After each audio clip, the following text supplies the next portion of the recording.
All right, guys, so in this episode of who's going to be the next George Floyd, because there are people in this country, unfortunately, that are looking for another George Floyd situation because it is very, very, very lucrative, okay? When a police officer kills an unarmed black male, regardless of the circumstances, the woke BLM protesters always come out in force. Unlike when they do when a black male is killed by another black male, they really don't care about that. But for some reason, it really boils their blood when a black male, again, a lot of times they're participating in criminal activity, gets killed by a police officer, and especially if the police officer is white.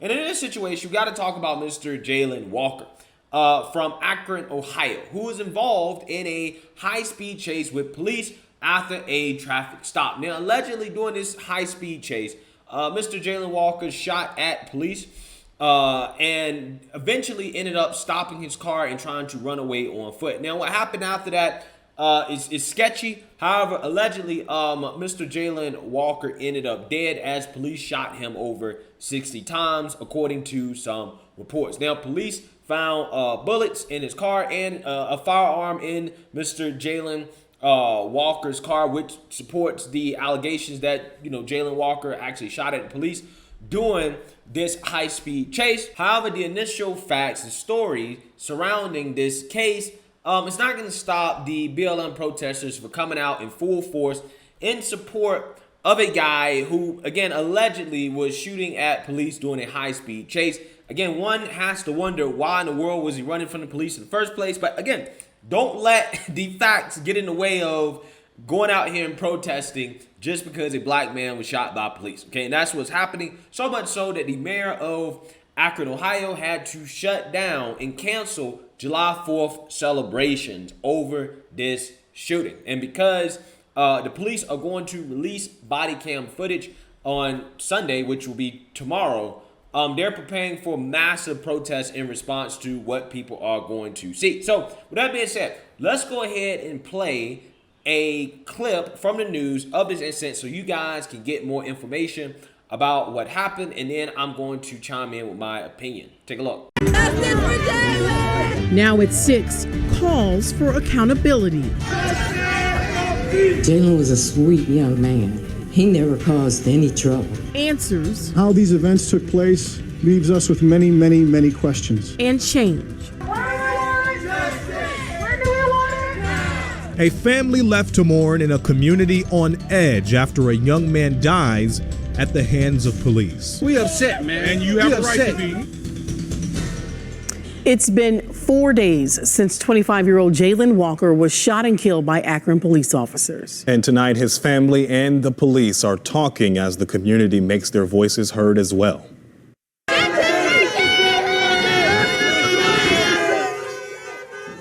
And as you see there, the day started with protesters outside the Justice Center in Akron with strong words for police officers and calls for justice.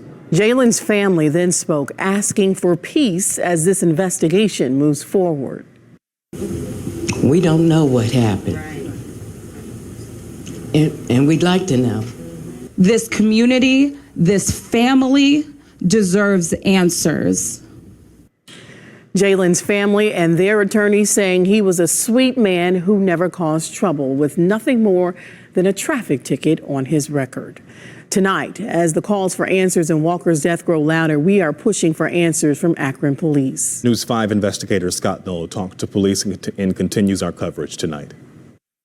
Here in downtown Akron, you can see the snowplow parked across the street, blocking the road in front of Akron Police Headquarters. The city shutting down this street after demonstrators spilled into it, demanding accountability and answers in this deadly police shooting. No justice, no peace!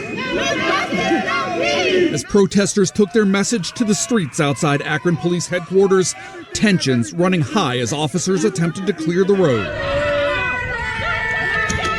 Investigators say it all started around 12:30 Monday morning when police tried stopping a car driven by Jayland Walker for a traffic violation.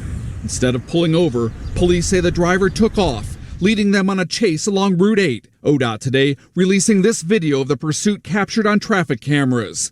It was during this chase, police say gunfire came from Walker's car.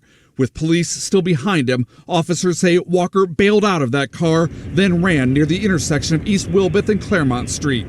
What happened next, still a mystery.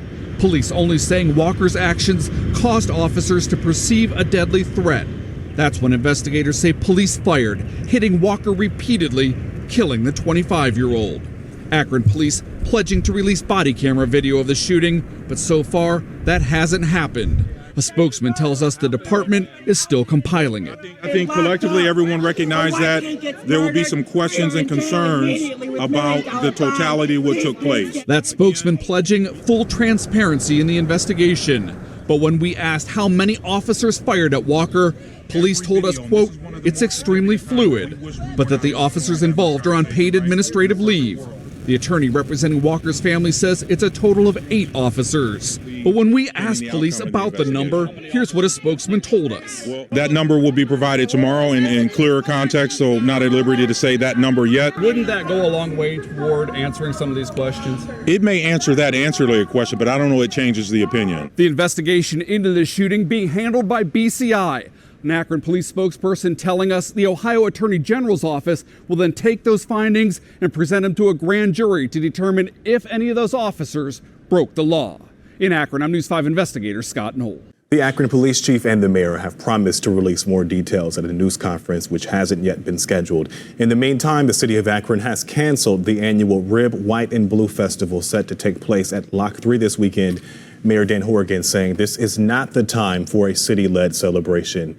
And as we wait for the release of that body camera footage and more information from Akron Police, stay with us right here at News 5 for the very latest developments. All right, guys, so you've seen that, you heard that. Now, assuming that the initial accounts of what happened is true, that he was running away from police on a high-speed chase, okay, and shot at the police and then get out and tried to run away or whatever, I would say that more than likely the shooting is justified, okay? I mean, look. At the very least, this guy put himself in a situation to be shot and killed by police. And I don't really understand why in the world do these people never focus on that, right? And, you know, like in situations like this, sometimes you got to take a step back and say, you know, did this person put themselves in a stupid situation where they could be shot and killed by police? Okay, is it worth protesting so hard for people who make stupid, silly decisions when it comes to interactions with the police? Because if this guy was not guilty of anything, right? If the story is true about he was just a 25-year-old innocent young black man who never did anything wrong. The only thing on his record was that, you know, he had a speeding ticket or something like that. If that's true, why is he running away from the police? Why is he driving away? Why are they alleging that the guy, the suspect, Mr. Jayland Walker, shot at the police while trying to run away? Why did he get out of his car and continue to try to run away on foot? Why do all those things happen? Again, if the initial story is correct, which, I mean, look, they have footage of the high-speed chase. So we know at the very least the guy was actually running away from police in a car, right? So we know that, and that in and of itself is enough in my mind. That's enough in my mind to go ahead and say, yeah, this guy obviously was trying to get away from police because he was committing some type of criminal act, right? It was more than just a traffic violation, a speeding ticket that this man was worried about, and he was like, I'm not going, right? I'm not gonna let the police take me in, okay? So obviously he was doing something wrong, okay? Because otherwise, why would you do that? Again, it reminds me of the Patrick Lawyer situation in Grand Rapids, in which that police officer that ended up shooting and killing him, he got fired. Despite the fact that Patrick Lawyer ran away from the police. When he got caught by the police, he was resisting arrest, grabbed the officer's taser, okay, basically put the officer's life in danger, and the police officer chose to kill him. Police officer gets fired because of BLM protests, right? And the GOP prosecutor folded to the woke mob, okay, because he's afraid of the violence that they might cause. And you see that exact same thing happen in this situation. This mayor is folding to the mob. We're going to shut down 4th of July celebrations because these people are upset about a police shooting that probably is justified when the police body cam footage comes out, which is going to happen in the next day or so, okay? Again, I hate to see this, man. I really do. I hate to see this, right? I mean, those businesses, those vendors that was going to make all that money, they're not going to make the money because of these people, right? These people.